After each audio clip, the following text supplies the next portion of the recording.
नमस्कार दोस्तों, आप सभी का मेरे चैनल पर एक बार हार्दिक स्वागत है और मकर संक्रांति पर्व की आपको हार्दिक शुभकामनाएं। आज हम जानेंगे कि मकर संक्रांति के दिन खिचड़ी ही क्यों बनाई जाती है, क्या है इसकी पौराणिक कथा। हर वर्ष की तरह 14 जनवरी को मकर संक्रांति पूरे देश में श्रद्धा और उत्साह के साथ मनाया जाता है। पंचांग के अनुसार इस दिन सूर्य धनु राशि से निकलकर मकर राशि में प्रवेश करते हैं और उत्तरायण आरंभ हो जाता है। मकर संक्रांति को केवल ऋतु परिवर्तन का संकेत नहीं माना जाता है, बल्कि इसे दान, पुण्य, संयम और नए आरंभ का विशेष पर्व भी कहा गया है।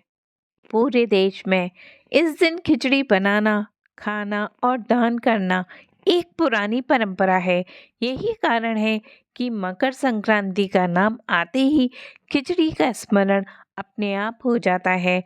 परंपरा के पीछे केवल स्वाद ही नहीं, बल्कि गहरी आस्था और सामाजिक भावना जुड़ी मानी जाती है।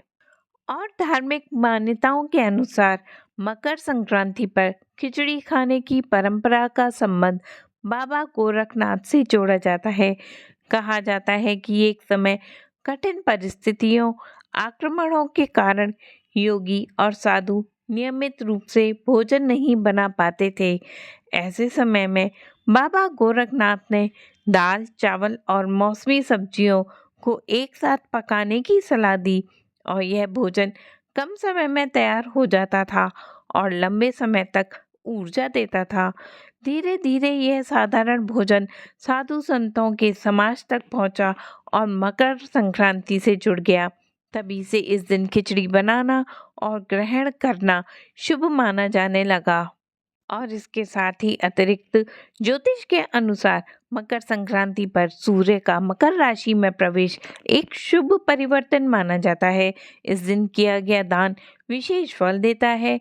खिचड़ी में प्रयुक्त चावल, दाल और घी को सात्विक आहार माना गया है, जो सूर्य को अर्पित करने के लिए सबसे उत्तम समझा जाता है। मान्यता है कि मकर संक्रांति पर खिचड़ी का दान करने से ग्रह दोष शांत होते हैं और जीवन में स्थिरता आती है।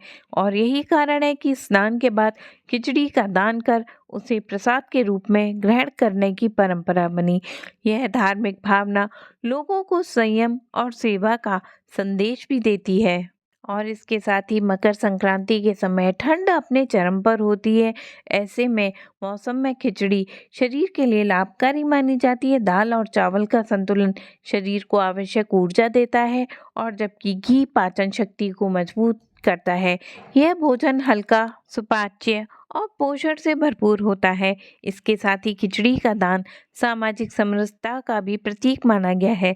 इस दिन जरूरतमंदों को भोजन सामग्री देने से करुणा का भाव आता है। कुल मिलाकर मकर संक्रांति पर खिचड़ी खाने की परंपरा आस्था, स्वास्थ्य और सामाजिक मूल्यों का सुंदर संगम है, जो इस पर्व पर मनाया जाता है। और इस तरह से यह जानकारी यहाँ पर समाप्त होती है। आप सभी का दिन मंगलमय और शुभ हो। हरि की कृपा आप पर बनी रहे।